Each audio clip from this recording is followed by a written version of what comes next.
20 years after entering the book, I fell for the perpetually single second male lead. The first time I saw him was when my brother's childhood friend slipped down the stairs and twisted her ankle. He was fresh, unpretentious, and sincere, qualities that instantly piqued my interest.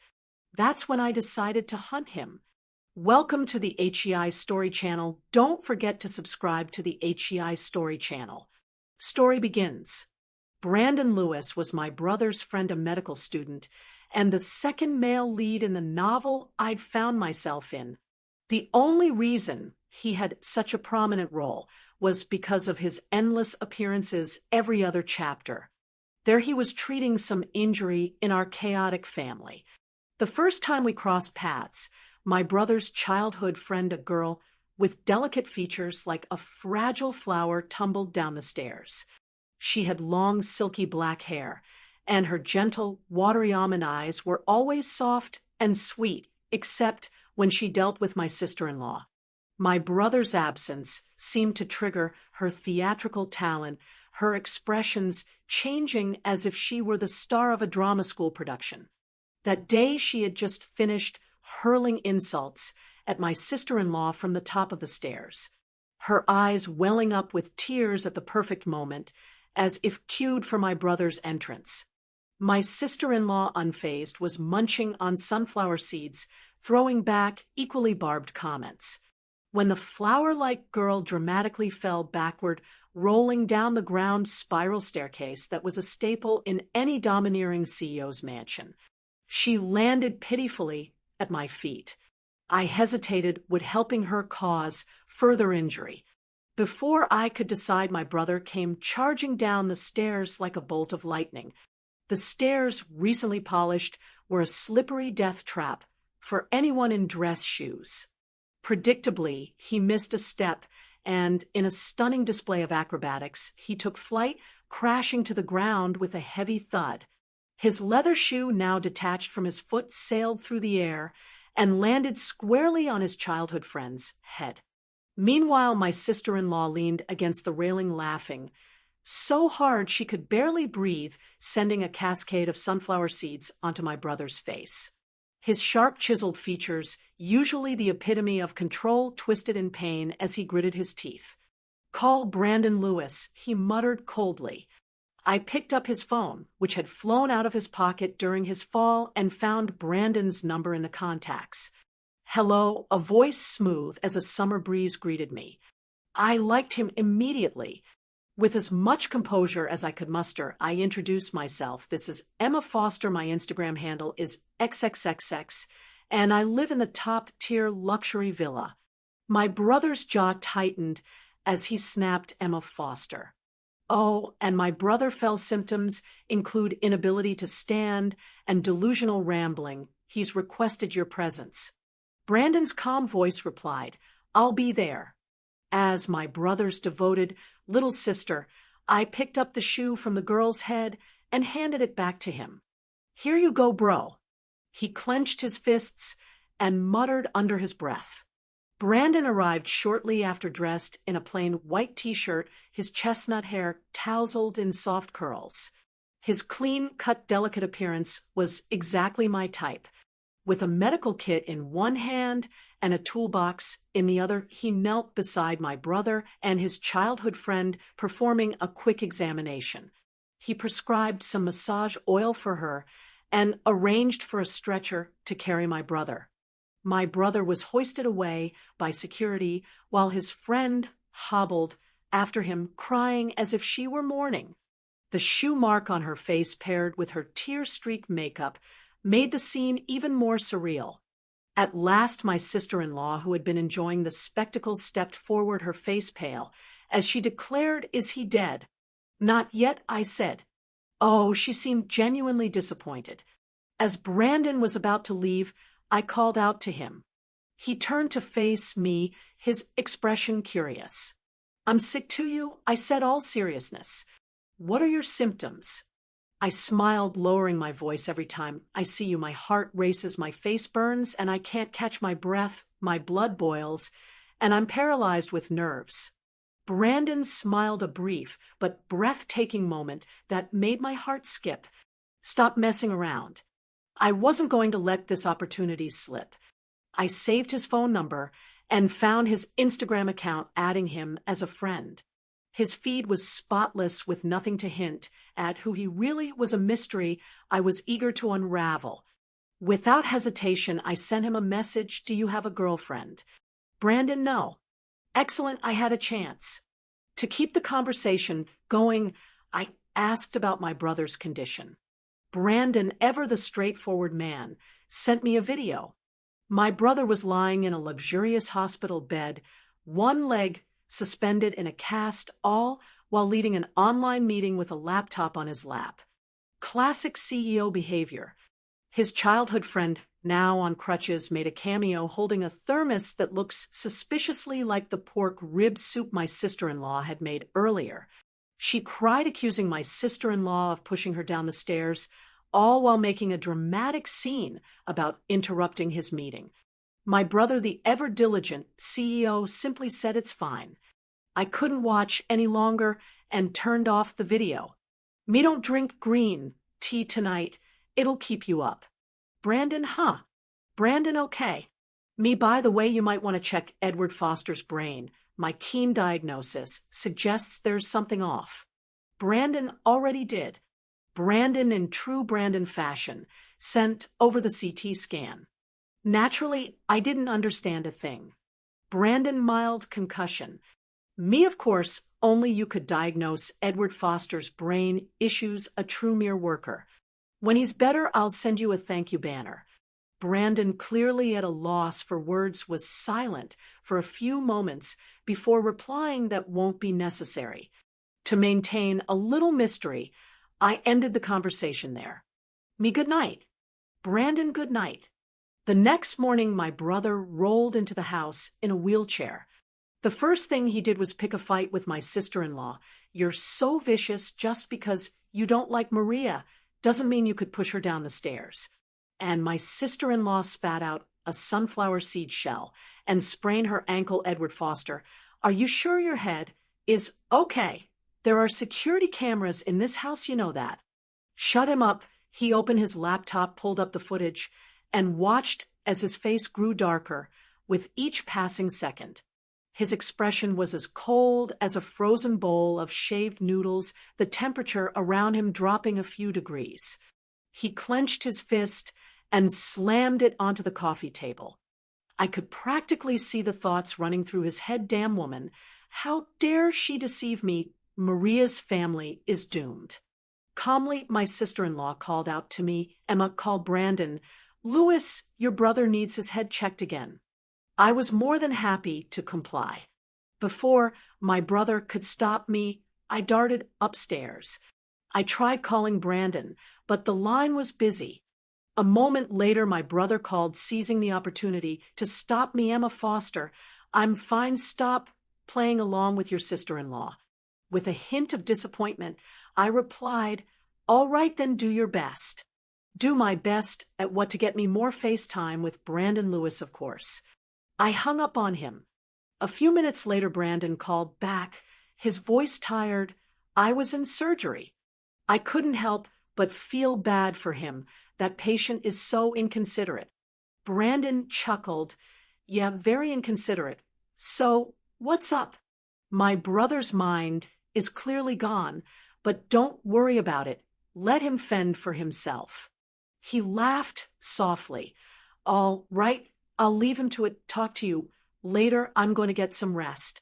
When I went downstairs, my brother was locked in a silent war with my sister-in-law, who was completely indifferent to his existence, lying on the sofa, watching dramas. I pulled up a chair and sat across from my brother's wheelchair.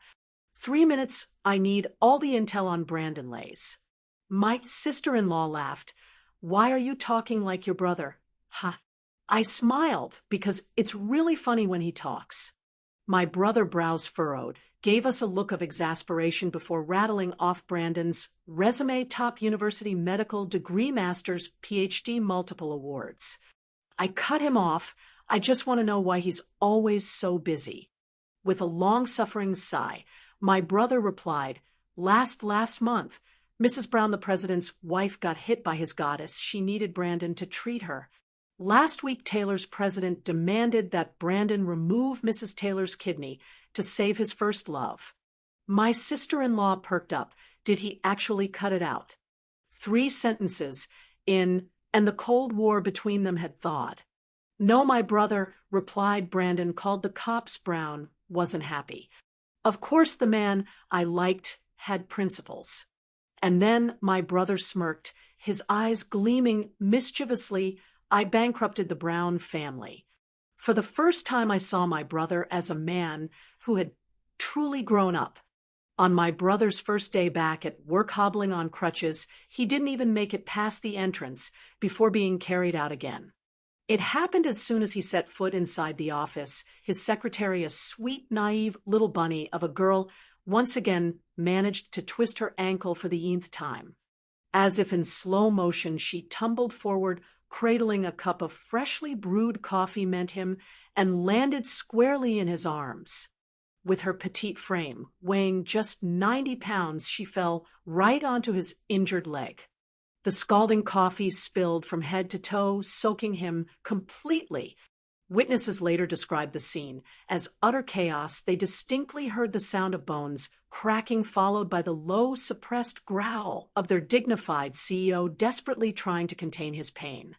By the time Brandon Lewis called me, I was at home working on a manuscript. The moment I answered, I couldn't help but tease, "What's wrong, missing me already?" There was a pause before Brandon finally replied, "Your brother had another incident." I sighed. It's serious. "Fracture and burns," he said matter-of-factly. That's manageable. I'll be right there," I added, hanging up the phone. I took my time, of course. From my wardrobe, I picked out a sleek white dress, the kind designed to make a lasting impression. I applied makeup with delicate care, replicating the teary-eyed, innocent look of my brother's childhood friend, complete with a soft curl at the ends of my hair, a spritz of perfume at my wrists and neck, and I was ready to go. When I arrived at Brandon's private clinic, I looked nothing short of elegant.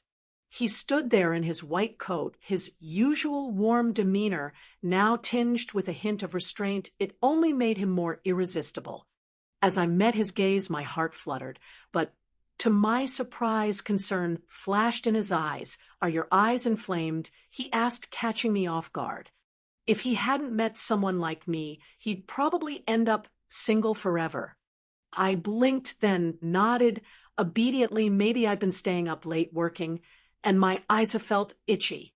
He gestured for me to take a seat in his office, leaning down to examine my eyes closely. At this distance, I could catch the faint scent of disinfectant mingled with something softer, like fresh grass after a rainstorm. From this angle, I could see the delicate collarbone peeking out from beneath Brandon Lewis's white coat. A sudden rush of heat overwhelmed me, and before I knew it, a warm trickle started flowing from my nose. "Brother," I murmured, "I think I'm feeling a little overheated." Brandon, ever the professional, didn't hesitate to give me a full checkup, prescribing a series of medications for good measure. I left his office with a bag full of medicine and headed straight for my brother's hospital room.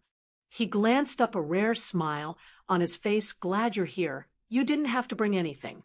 "Oh, these aren't for you," I corrected him, holding up the bag. "These are all mine. My other brother prescribed them for me." His fists clenched. "How many brothers do you even have?" I shrugged, feigning innocence. "I didn't ask for this. He's just so gentle." Meanwhile, my brother's secretary, the sweet, naive little bunny, stood beside him, readied and teary. "I'm so sorry, Mr. Foster. It's all my fault." My brother, wrapped in bandages from head to toe, tried to maintain his dignity despite the plaster on his leg and the obvious discomfort. He still found it in himself to comfort her. "You're too kind. It wasn't your fault. It was just an accident." I couldn't resist. "Miss, if your goal was to catch my brother's attention, I can assure you you've succeeded." My brother blinked, utterly confused. "What?" The little bunny blushed furiously, her eyes darting around the room, unable to meet anyone's gaze. I got it though, and yet my dear, clueless brother still hadn't caught on. At least he provided me with plenty of inspiration for my writing. As a recent grad who'd been lounging around at home for 6 months, I was dragged into my brother's company's news department thanks to his ironclad methods and tasked with writing articles. Other people live off their parents, but you live off your brother, he had once remarked. I'd responded without missing a beat, why not? And now, as I sat in his hospital room, my creative juices were flowing like never before. I could already picture the headlines for the company's website Shaq Foster Group. CEO, hospitalized twice in 3 days. What's the real story? Exclusive scoop, Edward Foster. And his secretive secretary, the untold drama. After finishing my article, I sent it to the family group chat, labeled The Dysfunctional Family, and quickly fled the scene. Feeling refreshed from the writing session, I opened Instagram and continued my relentless teasing of Brandon Lewis. Me brother, I exercise today. Brandon, what exercise? Me 10,000 heartbeats, all because of you. Me brother, I'm struggling. Brandon, because you love me, but can't express it. He was breaking all the rules, now stealing my lines, flirting back. We were one confession away from being together. Brandon forwarded message. Cheesy love lines from thinking of you tonight. Brandon, I've read them all, a true straight man destined to remain single. Still, I persevered. Me, your amazing brother. You can even read my thoughts. Strategizing with precision like a master tactician, the chat box lingered on Brandon Lewis is typing for a long time. Several minutes later, he replied, Brandon, haha, haha. I must have really put him through the ringer. Later, my brother saw my article. Brother, the fool, what kind of article is this? Brother the fool, did you even go to school? Brother the fool, if you keep writing this nonsense, I'll fire you. Me, what a great opportunity. Brother the fool, sister-in-law, don't worry, Emma, I made sure Brown Group's PR didn't publish your article, and they're now bankrupt. Did I do the right thing? Mom, it's a fantastic piece. I've already posted it on the company's official website. Brother the fool, Mom, what are you doing? My article didn't blow up, though my brother squashed it before it could take off. The company erased every piece I'd ever written, including my infamous The CEO and his childhood sweetheart series. I was devastated.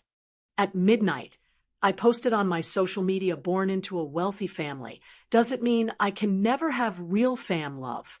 Brandon Lewis messaged me shortly after. Brandon, why aren't you asleep yet? Me, I'm so sad my brother deleted all the articles I wrote online. Brandon, can I read them? Me, attached, accidentally entangled with the mysterious CEO, 99 escapes by his wife, his delicate little childhood sweetheart, the bunny secretary, the CEO's most precious gem. Brandon, I've read a bit. They're very well written. I nearly cried. My heart fluttered for him, again, completely unbidden. Feeling reinvigorated, I opened a new document and began typing the title for my next work, The Gentle Doctor's Little Wife. The next morning, my brother finally commented on my midnight post, Brother, the fool, Emma Foster. If you're sick, you need treatment, I'll get Brandon Lewis to help. Me, thanks, brother, please make the appointment. Brother the fool. Then my mother, who had been on vacation so long she'd probably forgotten she had children, called me out of the blue. Emma, there's a charity gala tonight, you're going. In other words, I was being forced to play the role of the elite daughter once more. I had to perform my wealthy eyes persona for the public. I became a broken record. So annoying, so annoying, so annoying. Mom sighed, there will be plenty of people your age. You're not getting any younger. You should start thinking about marriage. Your brother's already about to celebrate his first wedding anniversary. To be honest, I doubted my sister-in-law could tolerate him for a full year.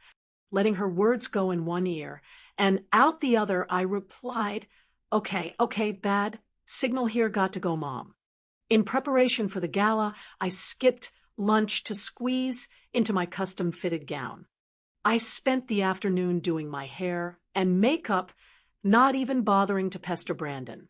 Not a single strand of my carefully styled waves could be out of place. And by evening, I was in full glamorous mode, sitting in the car with my sister-in-law. Though couples were typically expected to attend these events together, my brother was still stuck in the hospital. His misfortune was truly heartbreaking, and I couldn't help but feel sorry for him. As we stepped into the glittering ballroom, the lights reflected off the crystals embedded in my dress. I lifted my long skirt and walked gingerly on my stilettos. Small, careful steps were unnatural to me. I was used to leaping downstairs in flats, not this dainty waddle. Then it happened as I took a step forward. I felt my ankle twisted, followed by the unmistakable crack of a broken heel. Every camera in the room seemed to turn toward me simultaneously. I knew in that moment the Foster family's reputation was beyond saving. I could already imagine the headlines: shock Aries of the Foster family breaks heel at charity gala. Maybe they'd use the title I came up with and give me a cut of the royalties. As I lost my balance, I fell sideways. My sister-in-law, busy chatting with Mrs. Taylor, several feet away, didn't even notice my imminent disaster. I'd already decided which hospital wing I'd be admitted to, but instead of hitting the floor, I landed in the arms of someone in a suit. Panic set in. Most of the men here were CEOs, and we all know how those romances go: painful, dramatic, filled with twisted love stories. Based on my current status, I was likely to be asked as the malicious ex or the arrogant fiancé. I looked up, and my heart nearly stopped Brandon Lewis. He lifted me effortlessly and strode out of the hole without a word. The light sparkled around us, and my head spun. Happiness had arrived. So suddenly I was already thinking about what we'd name our future children. My sister-in-law rushed after us, but by the time she caught up, Brandon was placing me into his Maybach. I should have been under that car, she muttered to herself. I mouthed to her, "I'm fine." Her look of exasperation said it all. How could you be fine when you can't even walk? By the time we arrived at the hospital, my brother was sitting gloomily in the hallway, exuding his signature CEO charm, staring up at the ceiling in that dramatic 45 degrees angle. When he saw me, his eyes widened. "Emma, what happened?" "I twisted my ankle," I said. My brother turned to Brandon, suspicious. "You're fast any later, and she might have healed herself." I tested my ankle, realizing it no longer hurt. My brother was right, but instead of admitting defeat, I buried my face into Brandon's chest, eyes brimming with tears. "It still hurts," I whimpered. Brandon seemed concerned, placing me on a bed behind the privacy curtain. He gently pressed my ankle. "Does this hurt?" Unlike my brother's cold touch, Brandon's hands were warm, and despite the unfamiliar contact, I instinctively pulled my foot back slightly. "Leighton, get an X-ray," he suggested. He examined the X-ray with meticulous care, even pulling out a pair of gold-rimmed glasses, adjusting the brightness of the screen. Finally, he asked in his soft voice, "Where exactly does it hurt?" Feeling a bit embarrassed, I mumbled, "It doesn't hurt anymore." He chuckled. "Good to hear." His gentle tone nearly drowned me in emotions, and I couldn't bring myself to meet his eyes. Instead, I hopped off the bed, murmuring, "I'll go check on my brother," and hurried away. I was such a fool. I was so caught up in my injury that I forgot I was still wearing mismatched shoes, one heel high, the other flat. I promptly tripped and banged my head against Brandon's desk. He reached out, but my inevitable fall froze his hand in mad-ar. I sighed deeply. Fate really had it out for me. By the end of the night, I was sitting in a wheelchair in the room next to my brother's, with the added bonus of a bandage wrapped around my forehead, a distinguished mark, to say the least. My brother was out on the balcony smoking a cigar. Half of it went to the wind, which kindly blew it into my face, so I inhaled half as well. "Emma Foster," he said gravely, both of us stranded in this miserable fate. Edward Foster, I replied, it's a small world after all. He glanced at the stock market on his phone while I gazed up at the stars, snapping a picture and sending it to Brandon. Me image brother wanna come see the star, S with me. Brandon busy. Which CEO was causing trouble now? Peeking out into the hallway, I nearly burst with frustration. There stood another code dressed in the same custom suit as my brother, his face as sharp as a blade, clutching a bloodied woman in his arms. His eyes were red with fury. If she loses this baby, I'll have all of you buried with her. Honestly, in this hospital, who wasn't a domineering CEO? The real problem was the one next door, who practically belonged on a crime show. His voice boomed through the hallway, yelling at Brandon, she doesn't like the smell of disinfectant, change the air in here. I couldn't take it anymore. How dare he shout at my man? I wheeled myself over to the room opposite mine. Inside, a beautiful woman lay on the bed, her face pale, deliberately looking away from the obnoxious CEO towering by the window. Brandon Lewis was calmly opening the window, humoring the CEO's absurd demand to changed the air in the room. It's slow, but this is the best way, he said, his voice patient as ever. I caught the woman's eye from across the room and gave her a small wave. She smiled faintly, a fragile curve of her lips. Can I come in and talk to you for a bit? I asked. She nodded, so I wheeled myself inside. With a cold glare, she cast her gaze on the CEO. Henry Johnson, get out, I don't want to see you. The once high and mighty Koo instantly became pitiful, his head hanging low as he murmured, all right, I'll leave, just please don't leave me. I rolled my eyes right in front of him, making an exaggerated gagging sound. The CEO's face twitched, and for a moment I could feel the suffocating pressure of his dominant aura. The woman before me was a victim of a classic CEO romance. Her family and the CEOs had been enemies for generations, and because of a misunderstanding involving his childhood sweetheart, he'd married her to torment her. In a twist, it turns out the childhood sweetheart was actually her, though he hadn't figured that out yet. This was clearly the part of the story where the CEO was trying to win her back through self-inflicted pain, just to make her feel sorry for him and eventually reconcile for a happily ever after. Her hospital gown revealed a slender wrist, starkly pale, with dark bruises tracing up her arm. I sighed and said with a firm tone, injuring someone deliberately carries a sentence of up to 3 years in prison. She blinked in surprise, her CONF confusion evident. I spent the next 2 hours explaining the law to her until my mouth was dry. Though she was hesitant at first, the recent loss of her child steeled her resolve. She borrowed my phone and dialed 911. I felt like a beacon of justice as I wielded myself back to my room. I heard the sound of police sirens approaching. Brandon was prepping the woman for a medical exam, while the CEO's face was a storm cloud of anger.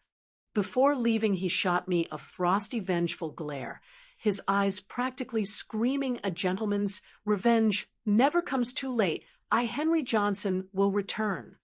I rolled my eyes at him in response. In the hallway, my brother, who had been watching the whole thing unfold, raised an eyebrow at me. What did you do this time? Just sending one of your competitors to jail, I replied casually. He grinned wickedly, and with just a hint of pride, flashing me a thumbs up. Suddenly, my phone buzzed with a flurry of notifications. I glanced down at the screen. Sister-in-law, you really don't mess around. Huh, Mom? What are you doing causing such a scene? And there at the top, a notification from a news outlet. Brandon Lewis and Emma Foster spotted embracing at a charity gala. Are they secretly in love? Which media outlet came up with this brilliant work? I should send them money. Before I could process everything, my mom called. Emma Foster, do you care at all about the Foster family's reputation? She barked, SF, Ganiat. I'll take the custard-filled one, I answered casually. My mom's voice, usually gentle, now came through like an avalanche of frustration. Emma Foster, I'm talking about something serious. Oh, right. So when are we meeting his parents? What, meeting his parents? Are you two really together? Well, things have already blown up this much. Wouldn't it be better if we just made it official to save some face, don't you think, Mom? She paused on the other end, clearly taken aback. After a long silence, she finally said, you have a point. After the call, I opened my messages again. That same news outlet had messaged me $500,000 to delete the article. I replied, I'll give you $500,000 for another article. Make it even better. News outlet. When do you want it? Me, as soon as possible.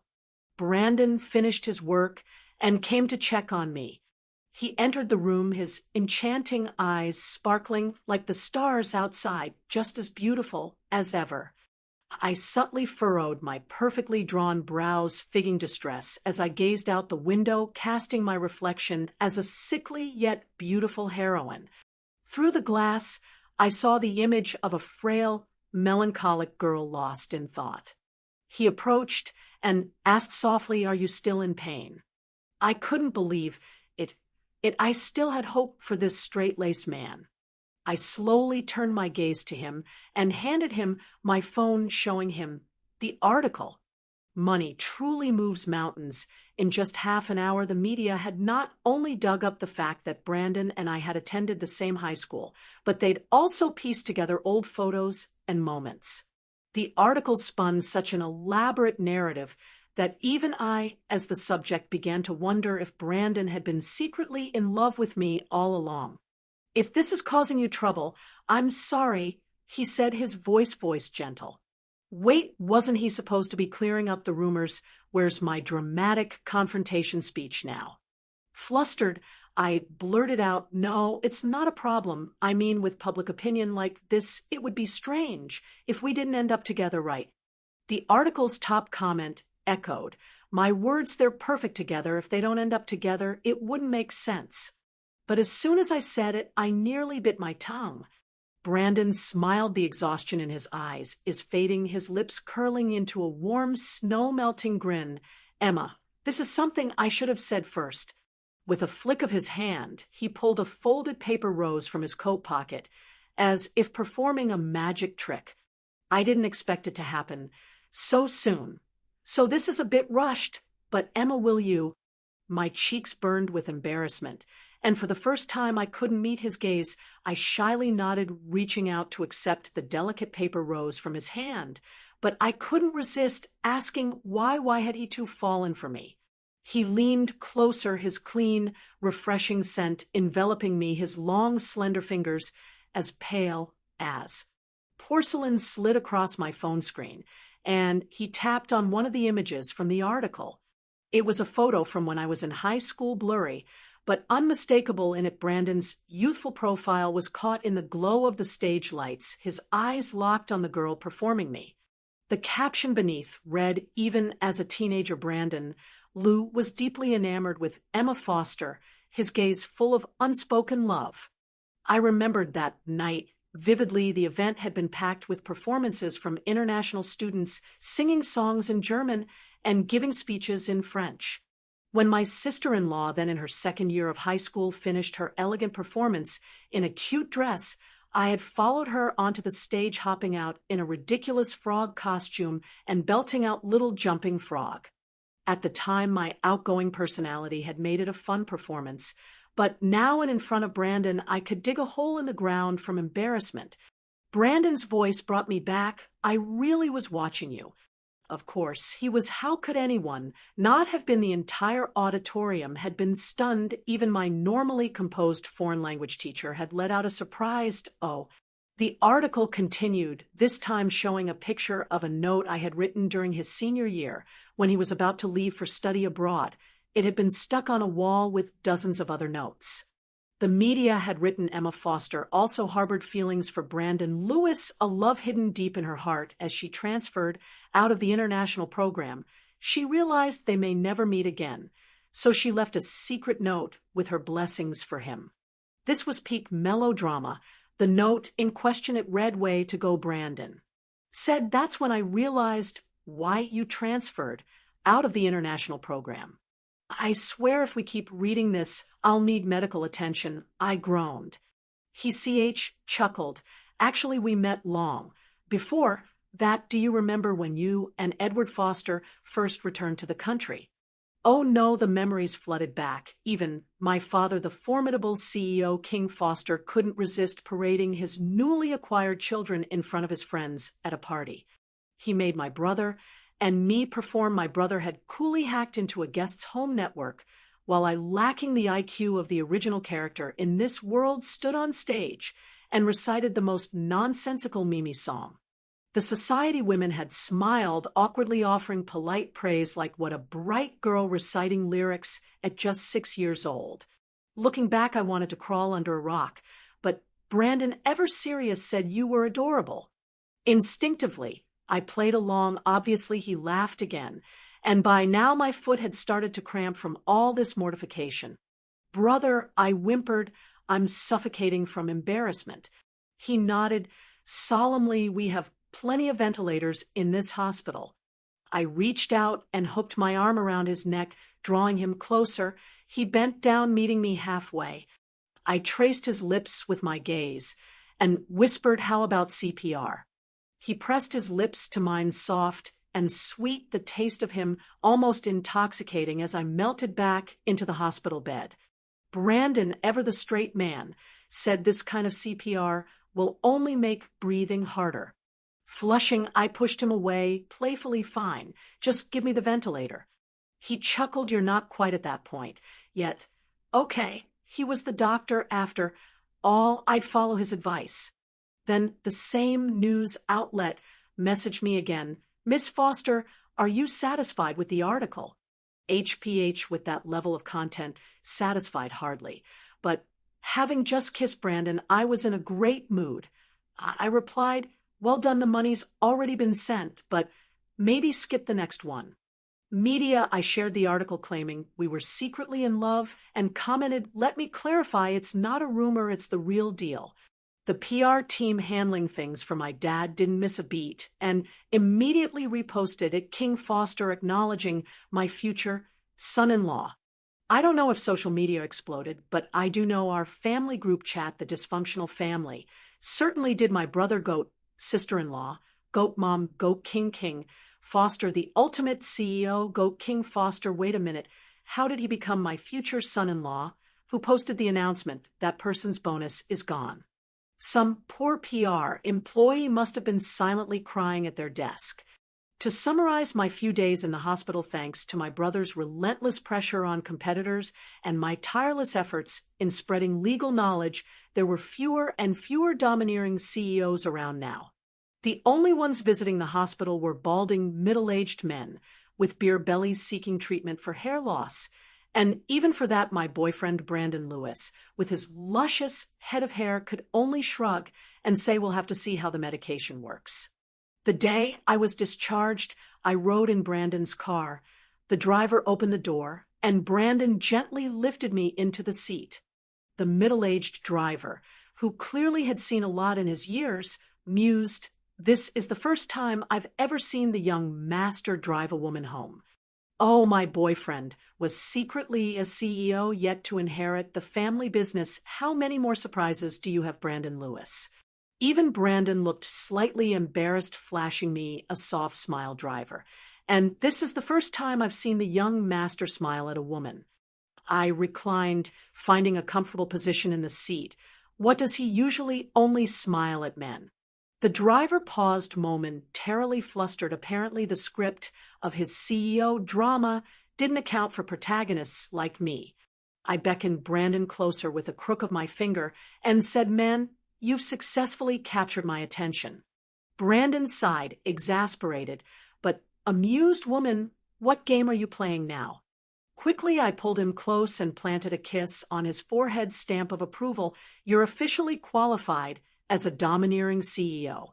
As we rode home, we exchanged phones. I scrolled through his social media while he opened my writing app. His social media was spotless, no trace of any ex-lovers or childhood sweethearts in sight. His photo gallery had a few pictures of me from high school. Just as I was marveling at how our secret crush had blossomed into real love, Brandon chuckled. Curious, I leaned over to see what he was reading on my writing app. There was a passage that read, Brandon Lewis's eyes turned red as he pinned Emma Foster against the wall, whispering, "Kiss me, and I'll give you my life." He glanced at me with a smirk. "So this is the kind of thing you're into. I'll try my best." Mortified, I snatched the phone out of his hands. When we arrived home, Brandon wheeled me into the living room, and immediately I sensed trouble. My parents, who had cut their vacation short, were seated on the couch. My sister-in-law, for the first time ever, was sitting prim and proper like a true socialite. My brother, who had been discharged a day earlier, looked as stern as ever. All four pairs of eyes zeroed in on me and Brandon. Brandon, ever composed, greeted them with a warm smile. "Hello, Mr. and Mrs. Foster." My dad casually tossed a black card onto the coffee table. "That's 5 million, leave her." My mom tugged at his sleeve and whispered, "Follow the proper steps." "All right." My dad quickly corrected himself. 3 minutes, I want all your details." Brandon calmly began top university, graduated with a medical degree, then completed my PhD. After returning home, I opened a private hospital. I also have the Lewis family business to inherit. My dad's demeanor softened, and he exchanged a look with my mom in a quiet voice. My sister-in-law chimed in, "I think my brother-in-law is quite impressive." My brother shot her, an icy glare. "Woman, how dare you mention another man in front of me?" Ignoring him, my dad scribbled something on a blank sheet of paper, then set down his pen, glancing up indifferently. "You be notified of the decision." Was this an interview? Brandon nodded. "Thank you, sir." Only then did I realize that Brandon had been nervous the entire time. His voice had been taut, the final syllable trembling just slightly. With zero HR experience, my dad had logically assessed the situation, and after some rational analysis, approved of our relationship. He even sent the acceptance letter directly to Brandon's father. According to Brandon, when his dad read through the paperwork, he was furious. "You refused to take over the family business, but now you're applying to work at King Foster Company." Brandon responded calmly, "Look again." His father paused, scanning the documents more carefully. "Wait, you're after his daughter." Then his father burst into laughter. "You're incredible. I couldn't beat King Foster in business back in the day, and now you've gone and stolen his daughter." But the truth is, this cabbage made the first move on its own. Red heart. The end.